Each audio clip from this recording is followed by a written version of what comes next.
Oi, gente, hoje nós vamos falar sobre a elaboração de projetos pedagógicos e eu vou dar dicas práticas sobre como que você elabora um projeto que faz sentido ali na sua turma, tá? Pois bem, o que são projetos pedagógicos? Vamos começar assim? Projeto pedagógico vai ser planos de ensino dinâmicos que integram várias áreas do conhecimento a fim de gerar ali uma aprendizagem de longo prazo que cria experiência, que integra vários conteúdos, que os alunos engajam, que tem envolvimento da família, que tem vários tipos de atividades, contemplando corpo, mente, etc. Tá? Então, isso são projetos pedagógicos. Muitos lugares por aí falam, a gente trabalha aqui por aprendizagem em projeto. E aí todo ano usa os mesmos projetos lá que já usou no ano passado. O professor, ano passado eu usei o projeto do meu corpinho, esse ano vou usar de novo, ano que vem estou usando de novo. Quando vê, dá 8 anos usando o mesmo projeto pedagógico, não muda praticamente nada, né? O que acontece? Quando a gente pensa dessa maneira, isso aí é um problema. É um problema porque os anos vão se passando, as turmas vão mudando e os interesses também. Se todo ano você faz o mesmo projeto pedagógico, pelo amor de Deus, vamos renovar esse negócio, tá? Nós vamos ver esse vídeo para que você aprenda a construir um projeto com base no interesse lá dos seus alunos, tá? Vou te dar dicas práticas para isso. Para Magalhães, a criança é um ser competente, cheio de potencialidade. E aí, quando a gente pensa, lá na abordagem Reggio Emilia, que é criada pela Magalhães, nós pensamos sempre no protagonismo do aluno. O que é o protagonismo do aluno, né? É quando a aprendizagem parte deles. Agora, falar para vocês uma coisa, como que a gente faz com que a aprendizagem parta do aluno? Primeiro passo e o mais importante de todos você precisa conhecer a sua sala de aula. Você precisa entender pelo que aquelas pessoas que estão ali se interessam. Você precisa ouvi-los, muito mais talvez até do que falar, tá? E aí entra em conflito, né? Porque a gente aprende que ser professor é falar e passar conhecimento, e eu sei disso e eu sei daquilo. Só que na verdade, quando a gente pensa numa elaboração de um bom projeto pedagógico, ele é feito mais ouvindo do que falando, mais acatando do que propondo, tá? O papel do professor, nesse caso, quando a gente cria um projeto pedagógico com base no interesse dos alunos, o meu papel ali como professor é intervir. Gente, a palavra intervir é chegar lá pontualmente e agir em cima de algo. É chegar pontualmente e propor aqui, trouxe esse material, trouxe essa proposta, trouxe essa iniciativa, é algo pontual a intervenção, tá? Não é fazer do A ao Z tudo para as crianças, não. Não é aquele negócio que eu vejo muito se fazendo por aí, que é o professor pega as crianças lá da sala de aula, lá da educação infantil, no ensino fundamental, pega a mãozinha aqui, e prega aqui na folha. Bip, igual passando compra no supermercado. Bip, bip, bip. O menino que pegou a mão, ele nem sabe para que vai ser usado. Aí você faz ali seu projeto pedagógico, cheio de mãozinha, ó, coisa linda, tudo colorido. Faz ali seu projeto pedagógico, chega no final do negócio, as crianças nem sabem o que elas estavam fazendo. Nem sabem que era sobre formiga e seus habitats, insetos e seus habitats. Nem sabe. Nem entendeu o que era para fazer. Ela só passou lá, pregou a mão, que você mesmo com a sua mão colocou a mão dele e completou o resto do desenho, que é para agilizar, tá? Então nós vamos esquecer esse projeto, esquecer esse tipo de atividade na qual a criança nem sabe o que está fazendo, na qual a criança não tem nem que pensar, ela não cria nada, ela não tem iniciativa de nada, é tudo professor. Esquece isso. Não só projeto pedagógico, esquece isso na educação. Mas eu tenho que fazer 57 folhas para entregar e não sei o quê. Isso aí não funciona. Saiba, se você está fazendo isso, seus alunos não estão aprendendo, não está gerando memória de longo prazo. Eles não estão criando aprendizagem que eles levam para a vida, tá bom? Gente, o que acontece? Quando a gente pensa num projeto, lá na educação infantil principalmente, e nos primeiros anos do fundamental, que é esse o foco aqui, nós precisamos ter em mente o brincar. Porque, como eu já disse em outros vídeos e vou repetir incansavelmente, o brincar é o trabalho da criança. Então toda criança precisa brincar. Tem como fazer um projeto que tenha a ver com as crianças, com a sua sala de aula, sem contemplar o brincar? Não tem. Já adianto, não tem. Tem que ter o brincar.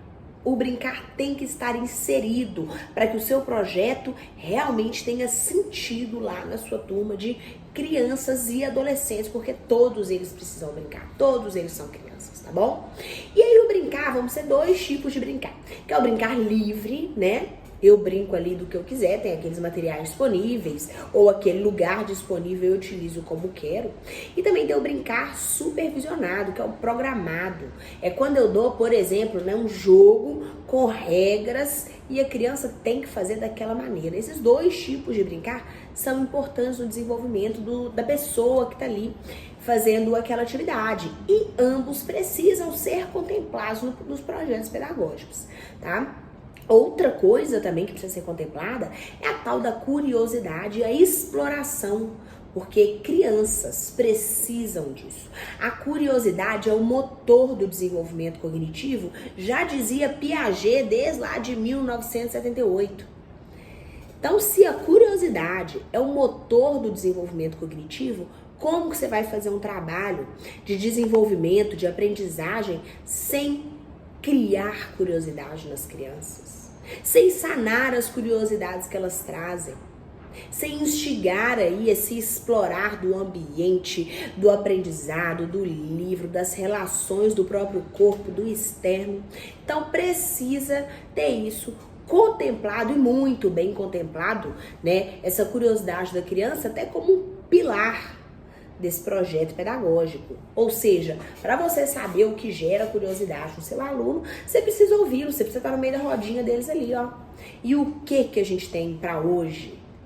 O que vocês se interessam, né? Sempre quando eu trabalhava fazendo material didático, por exemplo, eu vivia pesquisando, né? Então, fazer um material didático de uma turma ali que tem em média 12 a 13 anos, as crianças. Então, eu vou pesquisar na internet o que esse público gosta, o que eles ouvem no Spotify, o que eles assistem no YouTube, o que eles jogam lá nos jogos que eles utilizam, quais redes sociais eles estão, qual conteúdo eles consomem na rede social. Eu preciso conhecer o meu público para criar algo aqui, ó, parecido com ele, algo que tem a ver com ele, algo que ele se interessa, que faz sentido lá na cabeça dele, tá bom?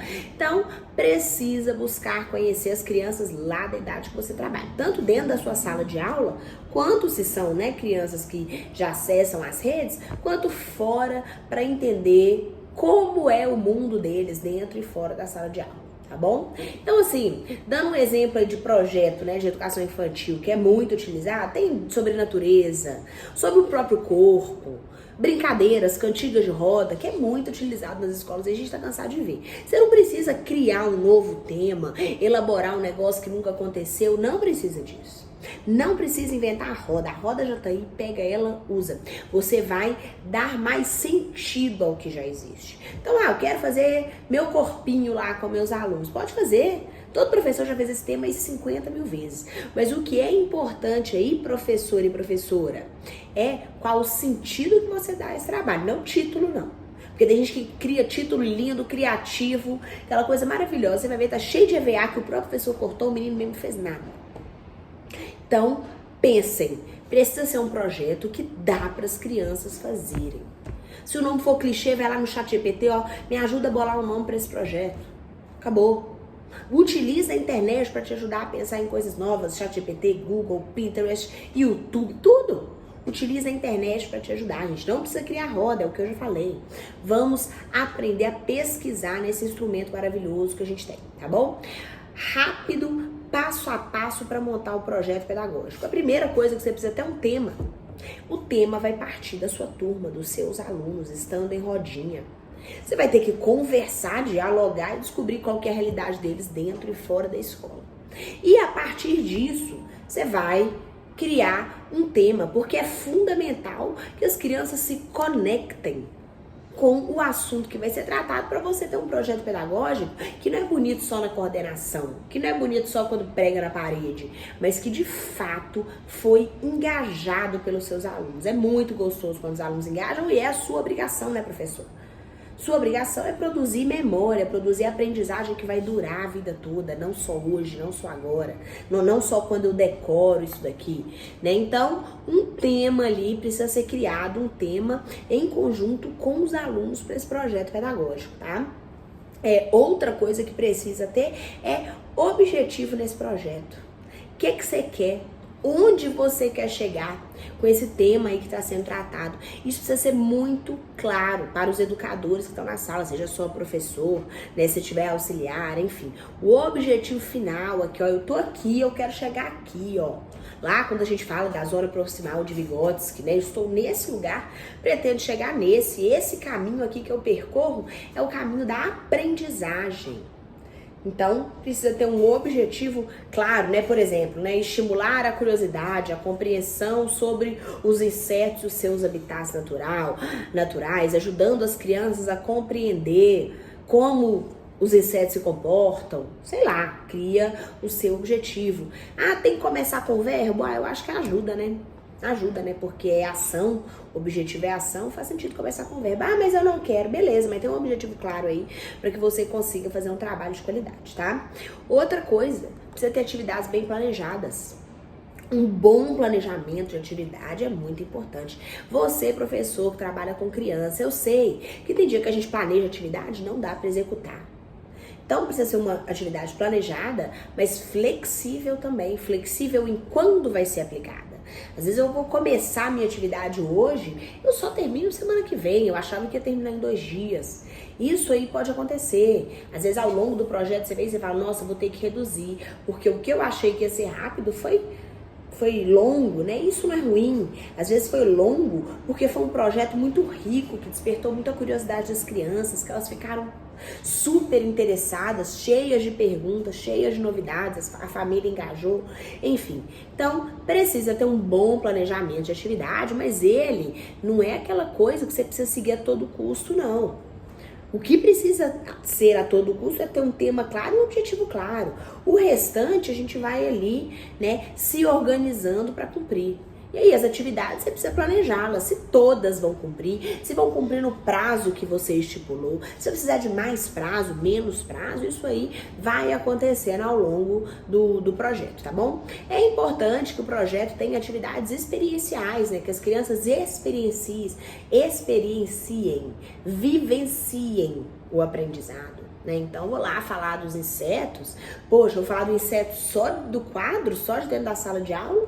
Ou vou levar as crianças para explorarem a natureza em lugares com esses insetos e conhecer esses bichos e trazer vídeos e pedir para trazerem de casa fotos? Sei lá. Então, vou fazer de tudo para que tenha experienciação daquela aprendizagem. Não apenas pegar o livro e ver ali a formiga na foto do livro, né? Porque olha, que é muito mais interessante eu ir lá para uma área verde, conhecer a formiga, onde ela mora, como ela se comporta, ver ela carregando uma folha muito maior que ela e ir falando sobre esses assuntos. É muito mais interessante para qualquer um.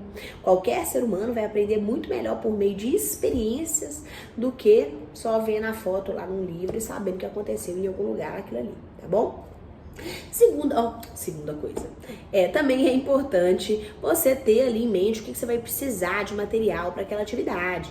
Isso porque a gente trabalha, né? Você que trabalha aí na rede, né, na escola, né, na rede pública ou privada, enfim, sabe que precisa planejar, ter um cronograma aí de quais materiais você vai precisar para que a escola se organize, ou a família que vai precisar levar se organize. Você deixa tudo para a última hora, não vai dar certo.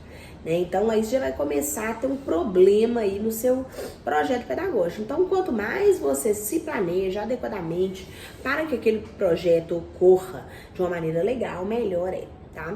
Outra coisa que precisa ter um cronograma de execução, gente. Ele pode ser flexível? Pode, igual eu falei, tem atividade que a gente planeja para um dia e ela dura meia hora. Assim como tem atividade que a gente planeja para um dia, ela dura uma semana, né? Então precisa de um cronograma, mas ele precisa ser flexível também. E ir de acordo com a demanda, porque a criança, muitas vezes, muitas vezes ela tem ações que a gente não espera, engaja em coisas que a gente não espera e não engaja em coisas que a gente estava na maior expectativa, né? Nossa, vou levar isso daqui, ó, vou levar esse negócio aqui, ó, para meus alunos, eles vão adorar, vou levar isso aqui, vai fazer o maior sucesso. Chega lá, a criança, tá, larga e vai fazer outra coisa. Né? Então, criança tem dessas coisas aí de nos surpreender com seu engajamento, tá? Outra coisa importante é a avaliação do projeto. Como que você avalia aí na escola que você trabalha? Né? Você vai fazer uma avaliação normalmente, quando pensamos em criança, a avaliação costuma ser muitas vezes uma avaliação formativa, né? Que é focada ali no processo de aprendizagem, em como a criança foi se desenvolvendo ao longo do tempo que acontecia aquele projeto, né? Outra coisa importante é o famoso envolvimento das famílias. Deixa eu falar uma coisa com você, professor. Envolvimento da família não é você mandar para casa uma folhinha pro pai colar a foto da família, mandar de volta, não. Isso não é envolvimento, não. Isso não é envolvimento da família, não, tá? Envolvimento da família, eles realmente terem algo para fazer dentro desse projeto. Algo com o qual eles tenham uma obrigação e que depois, na exposição desse projeto, eles vão ver, eles vão se orgulhar. Poxa, olha, isso aqui eu fiz com meu filho. Eu sei que muita família recebe aí nesse tipo de demanda da escola e fica na maior preguiça de fazer. Eu trabalho o dia todo, tem que cozinhar, tem que trabalhar, tem que sei lá o quê. E ainda tem projeto, coisa da escola pra fazer que a professora manda, que deveria ser obrigação dela. Sei que tem muita família que dá essa preguiça, né? Que tem esse discurso. Mas o que acontece é que se você planeja bem a sua atividade, manda pra família e você manda algo que faz sentido para a família fazer com a criança, que é legal, que é interessante, que a criança, poxa, fica assim animada ao aprender, inevitavelmente a família vai ficar feliz, engajada com isso, eles vão gostar e vão te agradecer no final das contas, mesmo se às vezes no início eles reclamaram, tá? Então o envolvimento da família é muito importante, não é só ir lá e pregar a foto, mandar, colocar no painel, a família tá envolvida, não. O envolvimento da família é para que mais pra frente aquela família olhe para aquele trabalho, para aquela atividade e fala, poxa, nesse dia aqui, nessa semana, nesse período, eu vivi momentos tão legais com meu filho, com a minha filha, foi tão enriquecedor pra gente. E aí, esse é o grande papel do tal do envolvimento da família na escola. Do tal do envolvimento da família no projeto pedagógico. É para que eles olhem e falem, poxa, realmente, nesse dia eu fiz coisas com meus filhos que normalmente eu não faço, eu não tenho oportunidade de ficar prestando atenção nessas atividades escolares dessa maneira, no aprendizado dele, no que ele entende de mundo, eu prestei atenção e foi super legal, foi super interessante. Então, pessoal, para isso que serve o envolvimento da família. Vou te propor uma coisa, pega esse passo a passo que eu te falei de atividade, de ações para fazer o seu projeto pedagógico, coloque em prática, não se esqueça de partir do interesse dos seus alunos e depois me conta aqui nos comentários como ficou o seu projeto pedagógico. Se ele ficou mais interessante, se as crianças engajaram mais e se você também ficou mais feliz com o seu trabalho, porque ele foi um trabalho de qualidade, tá bom?